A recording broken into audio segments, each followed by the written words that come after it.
Hey you guys, welcome back to the channel and to part 2 of our living and dining room makeover. Last you saw me, the wall was looking great, but still unfinished, so it's time to work on that, get that done, so we can work on the other half of the room.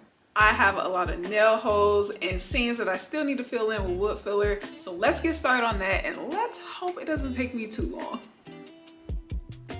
Now this is a part of the project where it's gonna look a lot worse before it looks better.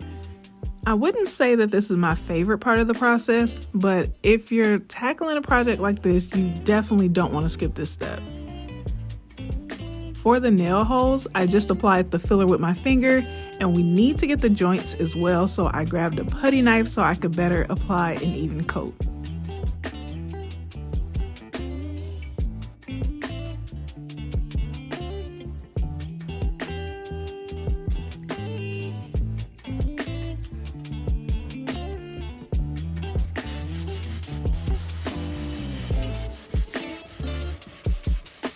Sanding the nail holes with a sheet of sandpaper or a sanding block worked fine, but I felt like getting the joint to look seamless by hand was a little harder, so in the future, I'll probably just use an electric sander for the joints instead. That'll definitely save me a bunch of time too.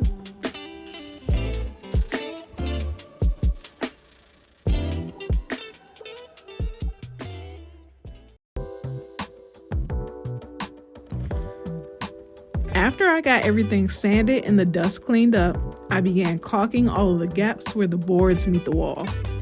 Our walls aren't completely straight and we don't want to be able to see any gaps, so this helps to conceal all of those imperfections.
So let's talk about the living room. Right now we have our big sectional that we absolutely love and we really enjoy how cozy it makes the space seem, but the one thing that really just doesn't work for us is our current TV stand.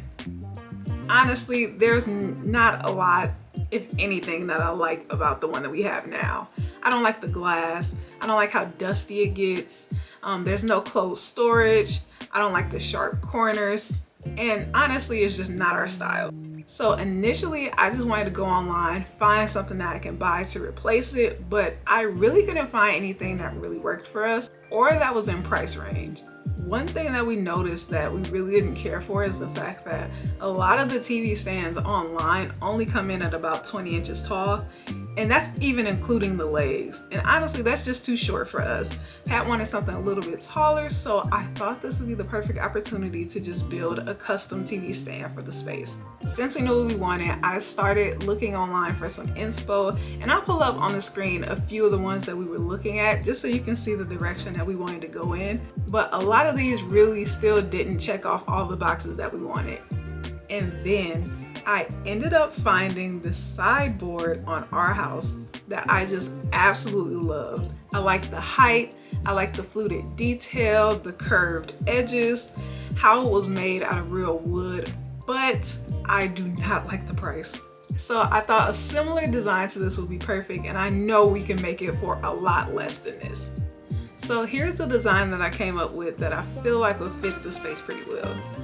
I wanted this TV stand to be wider than the TV that we have, so this will be 64 inches long and will come in at about 30 inches tall. For the depth, we're looking at about 16 inches, so that should leave us with more than enough space on the inside for enough storage without it taking up too much space. So let's head on over to the store right now to pick up the plywood so we can get started.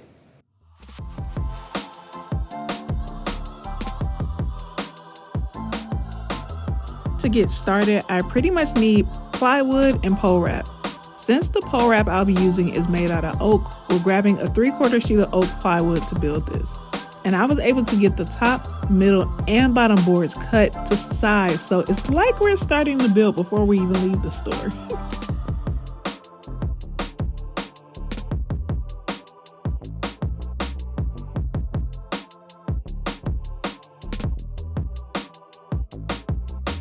The leftover piece will be used for the supports.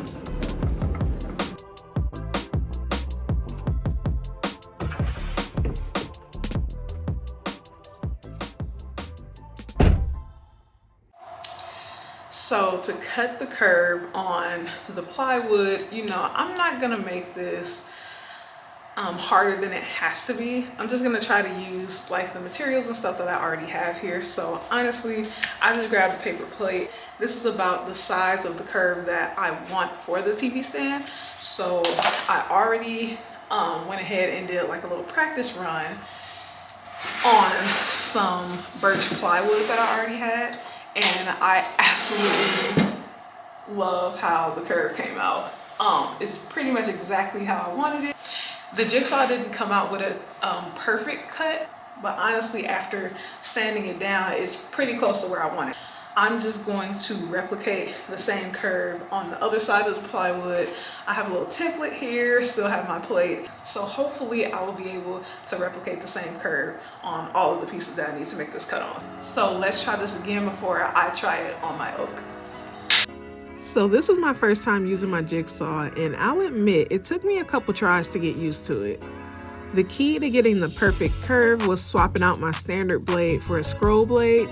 These blades are thinner, flexible, and designed specifically for making clean and controlled curves.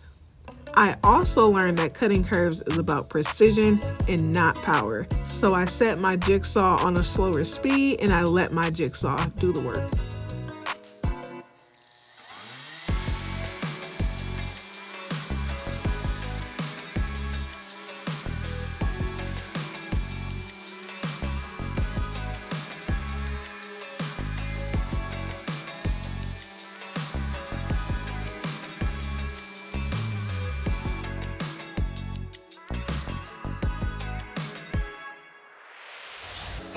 I think we got it, y'all.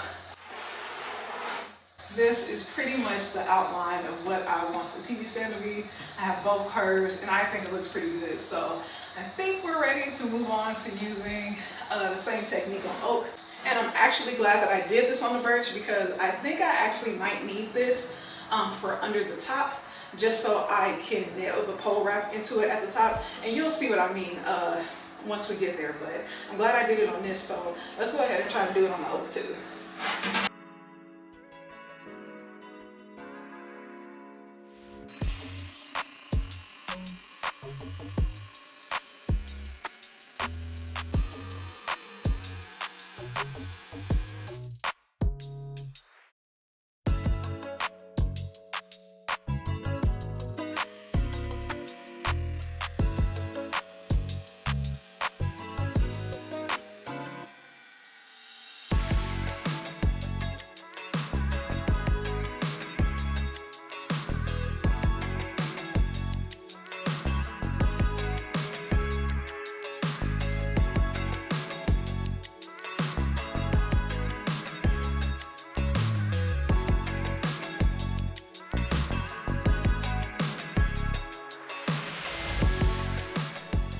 And since the jigsaw cuts weren't perfect, I'm following up with my sander by smoothing out the edges and cleaning up the curves. Some of the first cuts were bad since I'm working with hardwood, so I used a rougher grit to get the exact shape I needed, and then I finished it out with a 220 grit.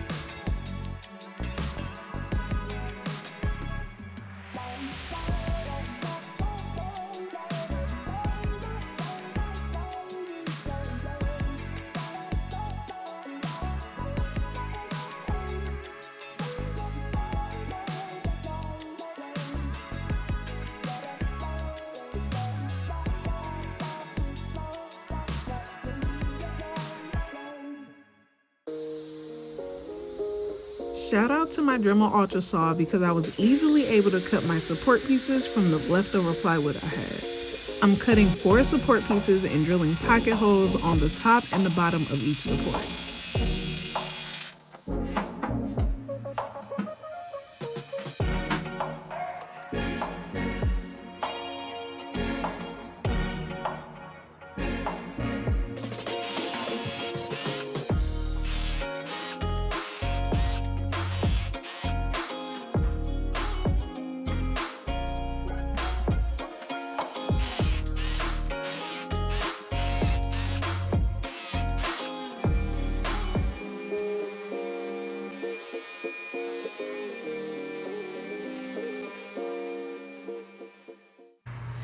So this is part of the project where I get real salty and real impatient because I want to do certain steps before other steps. Like right now, I'm dying to stain this piece and put it together, but right now I know that I cannot proceed before I add my edge banding. Now the edge banding is going to help conceal the raw edges of the plywood. So because I'm using red oak plywood, I just grabbed the red oak edge banding. Honestly, I only got one. I'm kind of worried that this isn't going to be enough, but I'll just do what I can and we'll just go from there. Applying this iron-on edge banding was pretty straightforward. Beforehand, I gave all of the edges a light sand and cleaned up the dust with a tack cloth to give the glue a better surface to bond to. My iron is set to medium-high heat and I'm pressing slowly along the banding to distribute the heat evenly.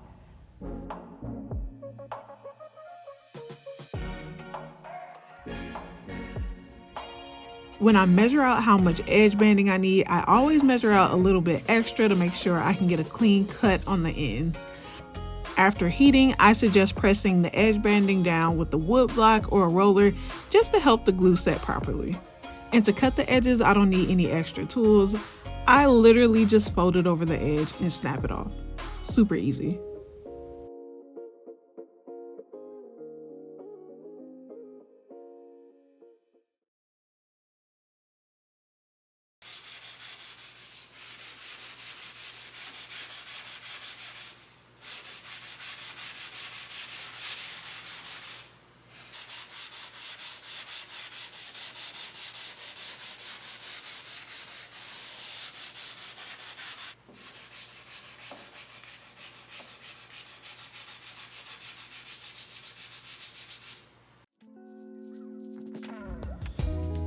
It was really exciting to start the staining process because if there was one thing I was sure about, it was the stain that I was going to use for this. While planning this space, I needed to take into account the color of everything else in the space. With the couch being a light gray, the walls being painted a light gray, that led me to getting a rug that had pops of color in it, but even that was on the lighter side, so naturally, it felt like this TV console needed a darker stain, seeing as it's the focal point of the living room and the main piece that we're going to use to ground the space.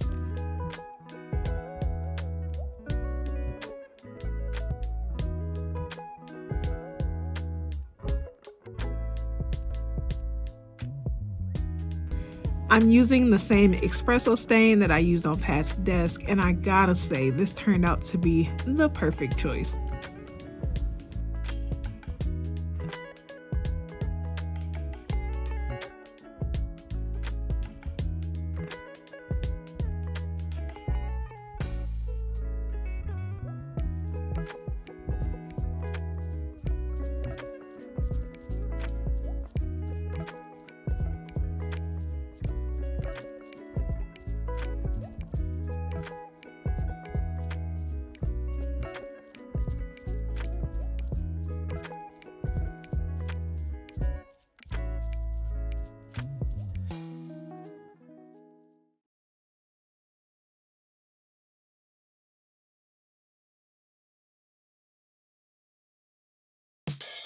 with staining out of the way, we can finally start assembling everything.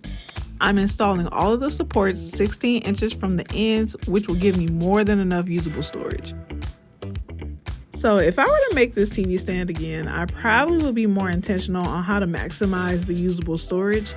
How I designed it, I'm really only able to use the middle section of the TV stand, and then for each of the sides where the pole wrap is going to go, there's going to be empty space behind it.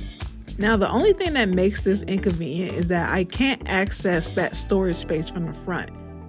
But by leaving the backing off of those two sections, I will still be able to access the space from the back, which I'm super happy about because that gives me a place to put some of my seasonal stuff or things that I don't need that often.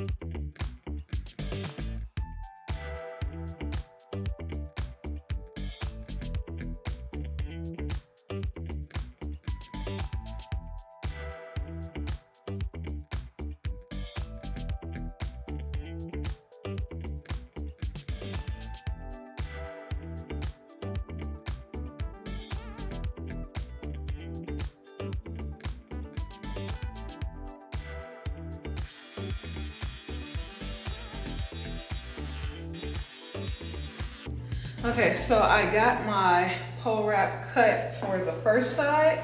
Again, I'm gonna want it to butt up against the top here, but completely cover the bottom shelf over here. The only thing that I need to figure out now is finding something to secure to the bottom of this, just so I'll have something for the pole wrap to secure to at the top, because we don't want it to be all wonky. Don't forget that this is going to be stained the exact same color as the TV stand as well, so I think it's going to look awesome. Like, can you see the vision? Now, it's funny I say that because this was the exact moment I felt like something looked a little off with this vision I speak of. It took me a little while to figure it out, but eventually I decided that all I needed to do was make a minor change. So, change of plans. Looking at this top area, just because it's gonna be open, I feel like it doesn't need to be as big as the bottom.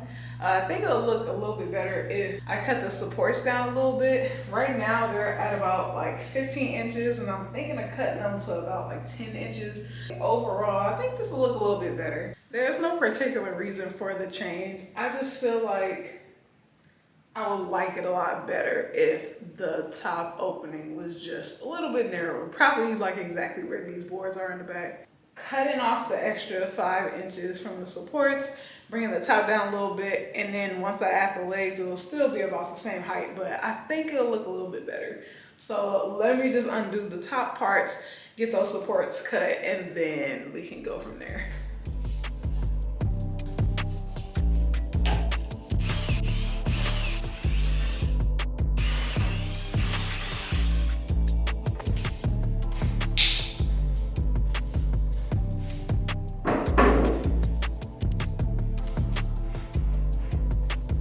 Yeah, I think this looks a lot better than it was before. I love how more and more people are beginning to use pole wrap for all kinds of DIYs because I think it's a cool way to elevate a space or a project without needing a bunch of extra tools. It gives you a chance to create something custom, and the application process is super easy. I'm just nailing it directly into the wood, and this worked great for me. But if you use this product for something else, then you may need something stronger like construction adhesive or liquid nails, so just keep that in mind. I'm nailing this directly into both the bottom and the middle shelves, but for the top, I want to be able to see the edge all the way around, so I'm grabbing the birch plywood from earlier so I can install that underneath the top, allowing me to line up the pole wrap flush with the edge of the top. All right, got my inner support cut out. It ain't pretty, so don't come for me, but it'll do exactly what I need it to.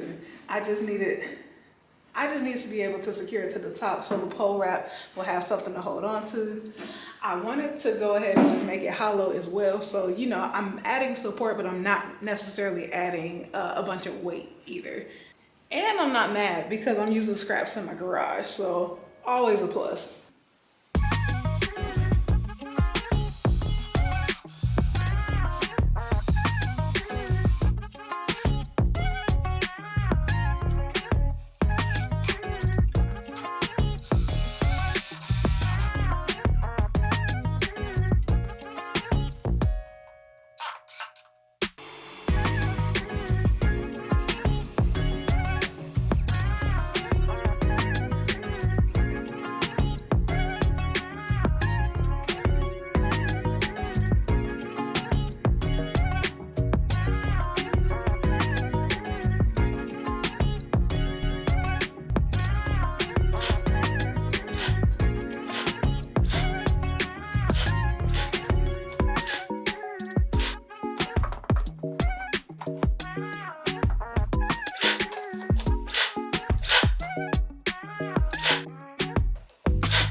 Okay, so now for the most nerve-wracking part of this whole project is figuring out how to cut off the excess pole wrap. Yeah, I could have just cut it to size, but I didn't. Really rethinking my decision. Kind of have a couple regrets not doing that, but I think it'll turn out okay. I'm just gonna go ahead and use my Dremel just to cut it all right now, and hopefully that works. And if it doesn't, it'll work. Look, positive energy. Positive energy, because if this doesn't work, then I'm probably gonna have to do the pole wrap over, and I'm not for that. So fingers crossed. Yeah, here's me stressing over a problem that I created. In hindsight, this really wasn't an issue since doing it this way still came out perfect, but the obvious answer is to just cut this to length beforehand. Fun fact, but I was actually pushing 6 months pregnant here. First trimester was really tough for me, so when I got that energy boost in my second trimester, I knew I had to maximize the time and energy I had, because let's be real, there was no guarantee that I feel like finishing this once I hit my third trimester. And if you're wondering, I spent my whole pregnancy thinking about all the projects I need to do for the nursery, the stuff I want to build for our daughter or with her. Y'all, I can't wait.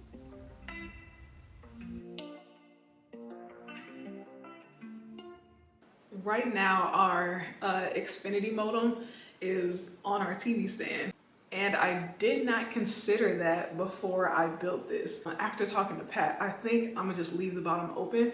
I think it's gonna interfere with the signal a little bit if I put it inside of a cabinet. So here's the 1/4-inch sheet of plywood that I have, but for the top, I think I'm just gonna go ahead and use pole wrap. I think this is gonna be like a nice little added touch. It'll add a little bit more dimension, and it'll be unique.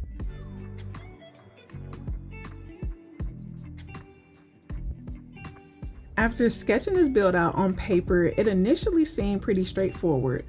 Figuring out how to build this out of one sheet of plywood wasn't too difficult, but y'all, I honestly didn't realize how much went into this. This project really put into perspective the skill, patience, and planning it takes to create something that's functional, beautiful, and that will stand the test of time. Every single step required me to think ahead, to problem solve, and to adapt when things didn't go exactly as planned. I came out of this with such a huge respect for furniture makers and hope that one day I can also create quality pieces that are built to last. But for now, every time I look at this console, I'll be reminded of where I started in my woodworking journey, how much I've grown, and just how much more I still need to learn.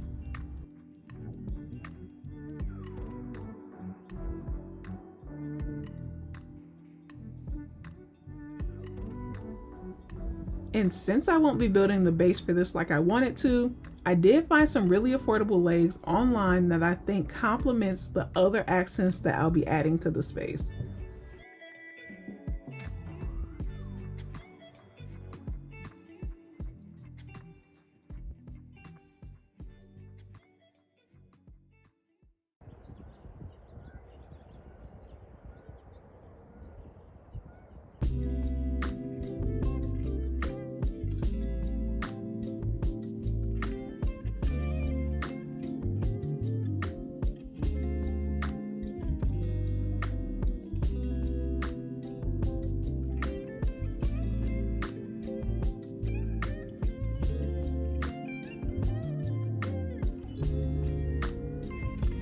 This piece is not perfect, but it's mine, and I'm seriously so happy with how it turned out.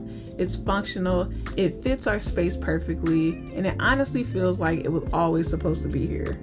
And I gotta say, there's something so fulfilling about turning an idea into something tangible and beautiful and making it a part of your home.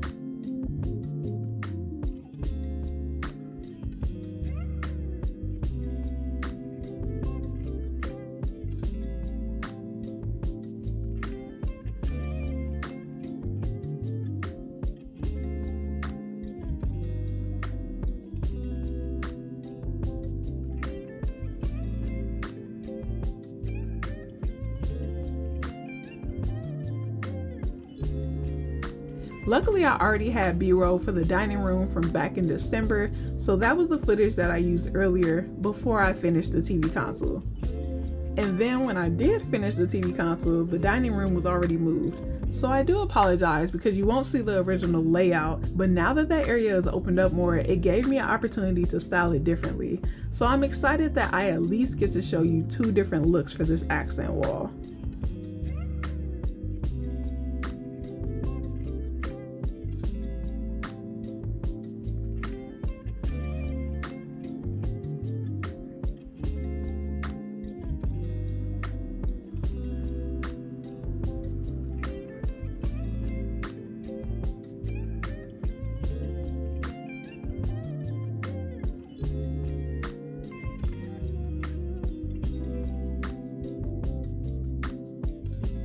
What started out as an idea is now a finished piece that actually feels like it belongs in our home.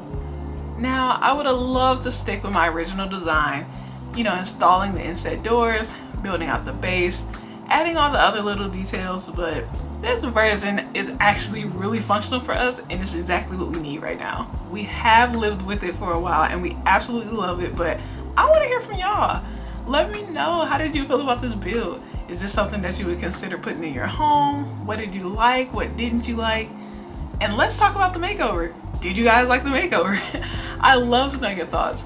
Interior decorating does not come easy to me, so if you guys have any tips, any ideas, any advice for me, please let me know down in the comments below, because even though this isn't something that I'm good at, I am determined to figure out how to make this space comfortable for me and my family. And you guys, if you clicked on today's video and you made it this far, I appreciate y'all. I know this video was such a long time coming, but just welcoming our baby back in December and just wanted to step back and just enjoy being first-time parents. Like, I really appreciate the patience and the space that y'all have given me. Like, I love this community so much and I appreciate y'all so much. I do still have some projects that I need to do and some makeovers that I need to tackle, so make sure you're subscribed so you don't miss that. Alright y'all, that is it for me today. I appreciate y'all being here and I will see you in my next one.